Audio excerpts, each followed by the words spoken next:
Pretty awesome. Yeah, that sound. She's really cute. So yeah, Caesar. It sounds like a portrait. No, what we're doing in the lab. Nice. We are.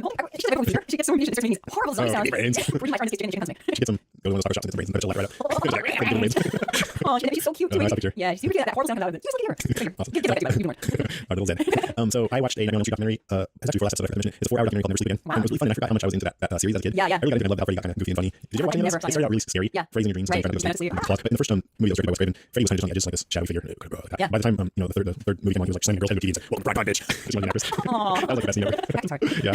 Well, you just have to wait for a supervision, is all I'm saying. I know. A 4-hour documentary. It was great. I mean, if you like the series, I was just watching this on Never Sleep Again, and got interviews with everybody, and you see all the people who travel in movies. Like, as a teenager who got killed in one of the movies. Yeah, and you can watch him Freddy's awesome. He's just a character. He's interacting with his friends and everything. It was a really bad Freddy TV show for a while, and the creators that are kind of embarrassed about the whole thing. I know. It was supposed to be an anthology and kind of like a anything, but it just really stupid. I remember reading that. Because the news mentioned counting us millions. But I mean, you can tell people love it, and it ended up starting out as this really scary thing, and then it ended up like had Freddy dolls and stuff. So, yeah, Everything's fantastic.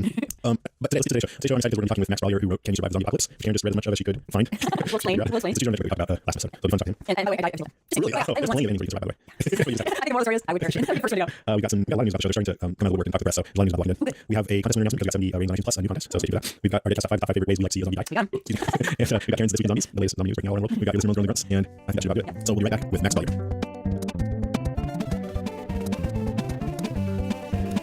Okay, we're back and we've got Max Brallier, author of the new True Fiction book, Can You Survive the Zombie Apocalypse? Welcome, Max. Hey, guys. We're good. Thanks a lot for coming on. Really appreciate it. One of our listeners sent in an article about your book, and I went and grabbed it on my iPad, and over the next few days, I just kind of zipped through the whole thing. I read every ending. And I loved it. I really did feel like it was more immediate, like I was in the middle of a zombie apocalypse. So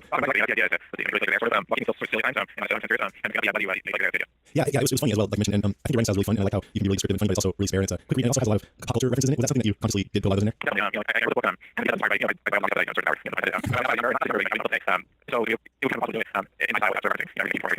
Yeah, I mean, I noticed how you pull in things that didn't even have anything to do with zombies, like the sound of the garage power shutting down reminds you of Obi-Wan turning off the tractor beam. You put that in all of a sudden, I totally hear it. And yeah, so what was your favorite thing about writing this book?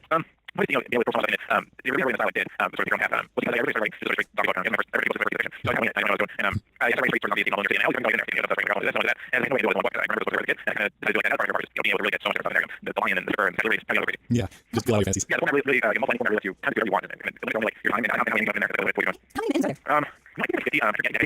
have a feeling?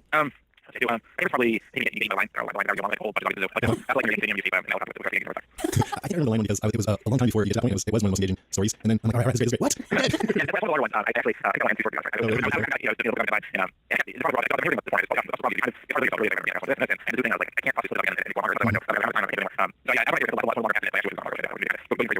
I guess this is one book where if you're on the deadline, pretty easy to figure out the ending's gonna be. I was curious, did you try to make sure that there was only one reality, that all the stories, the different branches fit together in one kind of world, there's consistency?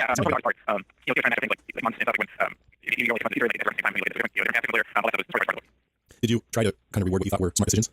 Sort of, yeah, but I also wanted to get, the decisions like some of those are so it's like you make decisions and you have to worry about when you make one will surprise you. Oh yeah, I mean, every time I tried to do the right thing, I kept going. I think you also definitely are not worried if you're doing the right thing. Yeah, sometimes. You give yourself time to get a life. Right, when he was a compound, he Alexa, when he was a kid, he's like, I'm going to do the right thing, I'm going to save this kid, and he needs Yeah, that's why you do anything, then you got to do it. But there are some places where it's absolutely clear what you think is the right thing to do, which I love. I don't want to give away, but you make one decision and you just get, you idiot. That point was where it made me really feel like, okay, this is a genre picture, but we're in a different time, and it's roller, and that's just great. I love it. So the way I read it pretty much was I go all the way to an ending, and then I just go back to the last decision and pick the other fork. Until I'm exhausted almost. Then I go back to the decision 4 and go another fork. I kind of do that as a real thing. How does that make you feel? Not somebody reading that way? Do you care? No, I mean, if I was going to know this, we have to do one very quickly.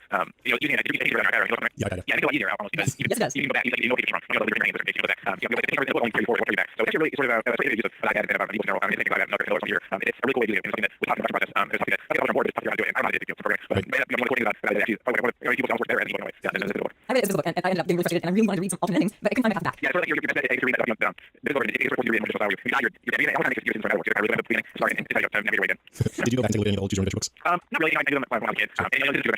But I mean, it's not so and also that way I go we don't like that. I don't know that. But I don't mean to have my own angle and I did the way I should have no full that that's not really Well, this one is much bigger than anything like that I've ever seen. Yeah, no, it was a lot of Right. How long did it take you to write your mind?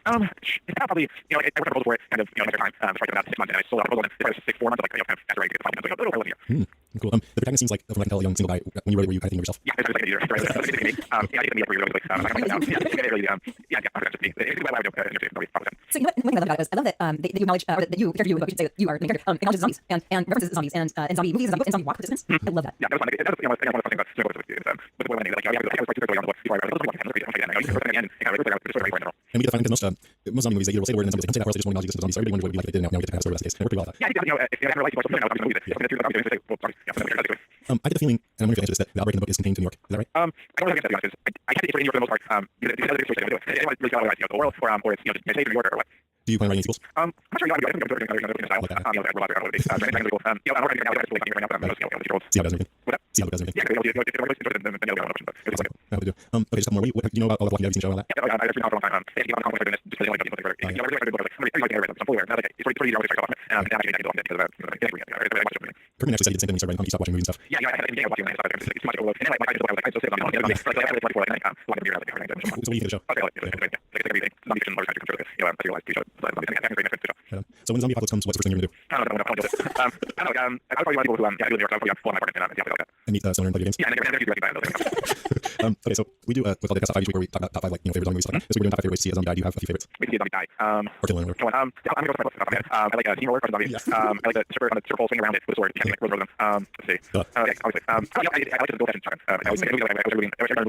I like shooting things. I like using the a lot of the right, like bound through zombies. I think cool. And then some rifles. Yeah, bullet head rifle is always fun. Love that. Do you believe that Jordan Miller really is the cause of all things zombie? Are you from Pittsburgh? Yeah, I grew up in Pittsburgh a little bit. Pittsburgh, Washington, and Pittsburgh, and Boston. So yeah, I'm a Pittsburgh fan, and I was people started band, but I had to bring it on the daily so that's where I from. Go Penguins. Yeah, that's our vertical. Sorry. Oh, yeah, okay. Right, no rule. Every guest show has to make something. Okay. So give your best. All right. You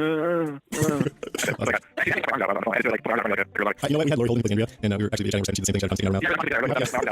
Okay, dude, thanks a lot for coming on. That was fun. Absolutely. Yeah, good luck with it. Bye. That was cool. That's cool. Nice guy. Yeah. Okay. Okay, let's move on to news about The Walking Dead. Okay. First, I'm going to do some news that has nothing to do with Walking Dead. Well, I you for one dead news. Well, I just want to mention that last time we talked about Ryan Bendis, who sold one of the guys from Walking Dead working the show. Yes. And, you know, remember mentioning him and Robert Kirkman's working together. Anyway, Bendis is doing a show, Powers at FX, and it was in development, but now they've greenlit a pilot, so at least it's going to get a pilot. I hope it's made because it's a pretty cool comic. The code is the story follows two homicide detectives who investigate cases of people with superpowers, basically. So he used to do a lot of crime comics, cops, really, you know, his powers are a combination of crime and superheroes. So Nice. might be cool. Yeah, Powers. Next, Robert Kirkman says he wants Charlie Sheen in Walking Dead. There you go. He told the Hollywood reporter Charlie Collis, we'll totally make that happen. We'll do whatever you want. He says, we'll recast you as Rick, and we'll find something else to do. He can direct an episode. Actually, Sheen could play car for all I care. He's awesome. Wow. I don't know how serious he is all the time, so I'm trying to do that. That way you make an interesting zombie, Yeah, right? I found the second one. Yes, I'm winning.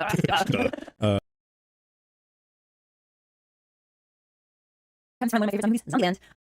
You know, you start with a handgun, and there's very little ammo, and you have to shoot zombie 12 times just to kill it, and they often get back up after they fall down. So you're just like, and then you shotgun finally, and boom, his head explodes and it topples over. Take that. Enormously gratifying. And maybe get like grenades and flamethrowers and stuff. That's good. My honorable mentions are, well, actually, I have one super samurai swords. Who doesn't love Super Samurai? Put them together, you got some goodness. What's our top 5 minutes? Next time, we're doing the top 5 ways we think the world will actually react to a massive zombie outbreak. This is a suggestion of listener Ahmed Zawali, who's wrote in from Algeria. He wrote in when we asked people to send ideas about the show with the idea of maybe being on the show, so I'm hoping Ahmed will come on and do that segment with us. I wrote an email asking, and I hope to hear from him soon. But that's our next one. 5 ways we think the world will actually react to a massive zombie outbreak. One way I'm pretty sure they would react is, well, organized and not handy. I think they would have to organize. Organized to do all the wrong things? That's the movies. I don't think they would all find sex partner right away. And the doors unlocked. We're not to the movies.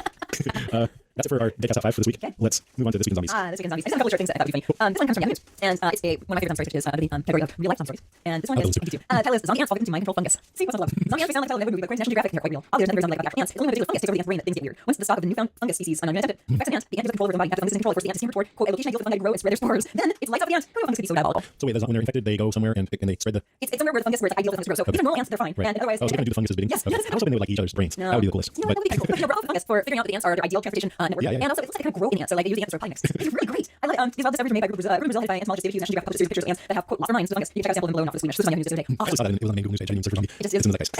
It's great. Do you care about this warrior hit zombies versus vampires? There's a show where they just like say what it would look like if different kinds of warriors fought. Yeah, okay, so it's on Spike TV. Spike TV announced today a special episode presentation of Deadly Warrior, which pits vampires versus zombies set the air of the sun. The Deadly Warrior crew come up with a walk episode. Vampires and zombies have terrorized and tantalized their way through pop culture for decades. From Dracula to Twilight Saga to Walking Dead. Now Spike TV and the third season of Deadly Warrior will capitalize on that genre of gore and mayhem as they find the answer to the question which season the creatures will come out on top. Now, take the finish. But wait, check this out. This is actually the part of the article. Deadly Warrior steps outside the confines of the super fantasy episode featuring real icons from film and fiction who are experts on topics. Experts representing Team Zombie and Team Vampire will join the Deadly Warrior team of Richard Mackowitz. Blah blah blah. Guest star experts include Max Brooks, Lil Rosie, C Mouse, 30 Days of Night, Scott Bowen, Vampire Survival Guide, and Matt Mock, founder of Zombie Research Society. Cool, yeah, I see that. Right? I have some friends who really love that show. They really get into it. Okay, prediction. Vampires, according to Kirkman. Oh yeah, that's right. Because vampires actually have superpowers and zombies really don't have any, unless you count Same life. enthusiasm brains.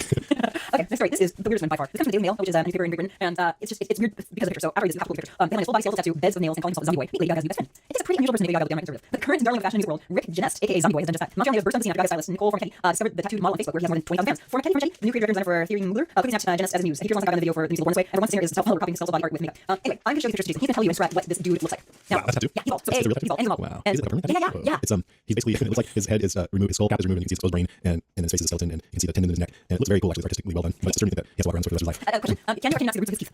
Yeah, you can see his teeth, and his nose is blacked out to look like it's not there, but apparently he has 2 nose rings. But yeah, And well, I'll put these up on the site. he says he doesn't notice them. He says that he describes himself as quote, a sexual performer and says, "I'm a whole freak show atmosphere." Shocking. Saying his answers include the usual beds of nails. And okay, the ladies with scores of fashion weekends lining up for a picture with a tattoo wonder. I don't know if that's actually, I think it's more about being a freak show. The ladies want to have a picture anyway. He It says, takes ladies on afterwards. right, anyway, he's such a freak show. He says, "Never I found those zombies wanted to become one. The closest thing I could get to being a zombie was to get tattooed like one." He adds, "I'm so used to them now that I don't even see them anymore." So he says he looks in the mirror and doesn't even see his tattoo anymore. That's pretty good. Does he look like a zombie? Like a skeleton to me? I think he messed up. Yo. Did you like zombies or skeletons? That's right. Wow. Yeah, in this case, Lady Gaga is really boring in comparison. Yeah. Yeah, so she has all dressed up in the same fashion show wearing the weird shoes and like she has clothes on. But yeah, no, she's not good at him. Okay, That's like, yeah, okay, good. That's good. zombie. Yeah. Okay, let's move on to our listener most runs.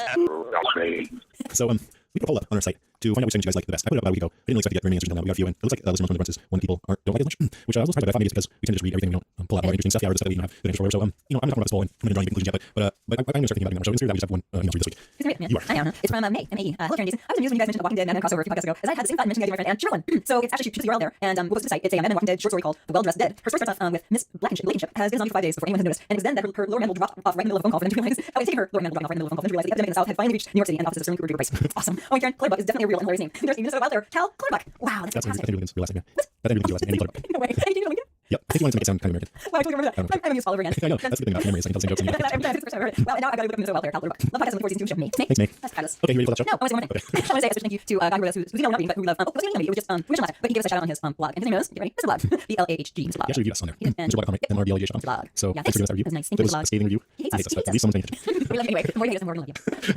Okay, now we're ready. Yes, Natalie. Okay, that's our show, episode 27. Thanks everybody for listening. Thanks, everybody. So I mentioned we had this poll, so if you want to help us make podcast, check out our poll at WalkingDead.com, see it at the top of the page, and you can mark which parts of the show you like the best and which, if any, you don't really care for. And even better if you leave comments in that post with suggestions or your thoughts. That'd be really helpful. We're always evolving the show and we want to give you guys what we want, so What do you want? yeah, we want to spend time doing stuff if it's not good. We want to know what you like so we can build that more. Oh yeah, and if you already did the poll last week, you may want to go back and added contest interviews and talk about on there. We're constantly Look really again. Next time, we're going to watch Fido, which maybe you've heard of. It's a zombie movie where humans have contained the zombie apocalypse, and now I think they have zombies with pets and stuff like that. Right? Yeah, Yeah. keep going. I don't know. Netflix has it. It's not a watching set, but you can order this. And as our buddy Max Brawler has characterized it, it is a Zomcom. Oh, he said that? Yeah, it's a Zomcom. Oh, cool. Yeah, that's all. Perfect. Before our Guest Top 5 is 5 ways we think we'll actually react to a massive zombie outbreak. And don't forget to go to WalkingDeadcast.com and enter our contest to win the season 1 DVD. If you'd like to give us a call, you can call us 650-45-DEAD. That's 650-45-3333. You can email us at brains@walkingdeadcast.com. You can check out our website and comments at WalkingDeadcast.com. We're also at twitter.com/Jason Karen, or you can find us on Facebook. Searching for Walking Dead. All right, that's our show. Thanks for listening.